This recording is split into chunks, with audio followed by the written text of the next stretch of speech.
1258, Baghdad fell.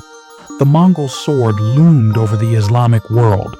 The great empire of the Chingizids swept away one state after another, and nothing seemed capable of stopping their onslaught. In 1256, Hulagu, brother of the great Khan Munka, led his army on a western campaign into the Middle East. Under his banners marched thousands of seasoned warriors, elite cavalry, and advanced siege technologies provided by Chinese engineers. In February 1258, the Mongols captured Baghdad, crushing the Abbasid dynasty and seizing untold treasures. After the fall of the Caliphate's capital, only one bastion of the Muslim world remained before the Mongol horde: Egypt. But Egypt was no ordinary land. It was the stronghold of the Mamluks, elite warriors bred for war. Irony of fate. Once sold as slaves by the Mongols themselves on the slave markets, they were now ready to take revenge on their former masters. In 1250, the Mamluks overthrew the Ayyubids and took power into their own hands.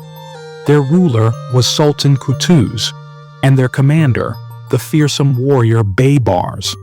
In 1259, Hulagu crossed the Euphrates and descended upon the Syrian territories of the Ayyubids.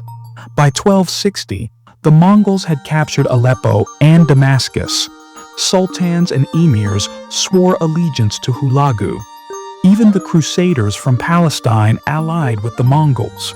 Hulagu's army was truly multinational: heavily armored Armenian knights, Georgian cavalry, Frankish mercenaries, and Mongol archers.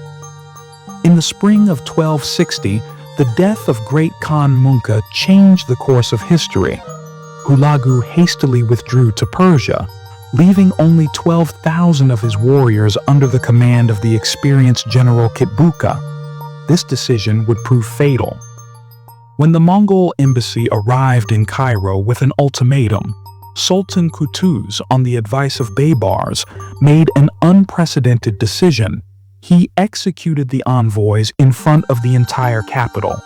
It was a challenge that could not be ignored. The Mamluks began preparing for war. Seizing the moment, the Mamluks marched to meet the Mongols.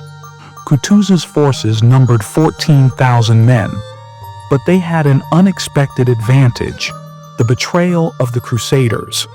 They guided the Mamluk army through the desert, supplying them with water. This was a decisive factor.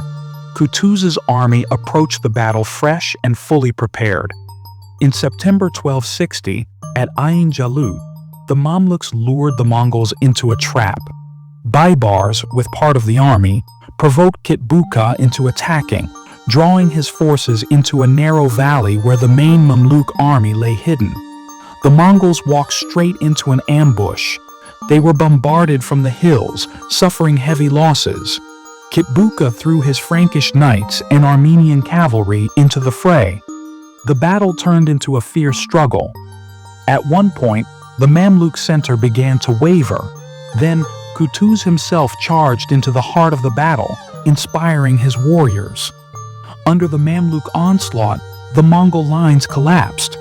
Their retreat turned into a panicked rout. Kitbuka tried to rally his troops, but was surrounded and killed. The Mongol army was utterly defeated. The remnants of their forces fled to Syria. The Islamic world had been spared destruction. The Mamluks, yesterday's slaves, today's saviors of the Muslim world.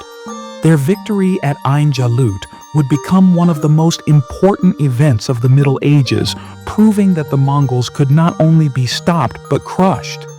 What if Hulagu hadn't returned to Persia? Could the Mamluks have defeated the main Mongol army? Share your thoughts in the comments and don't forget to subscribe. More thrilling historical stories await.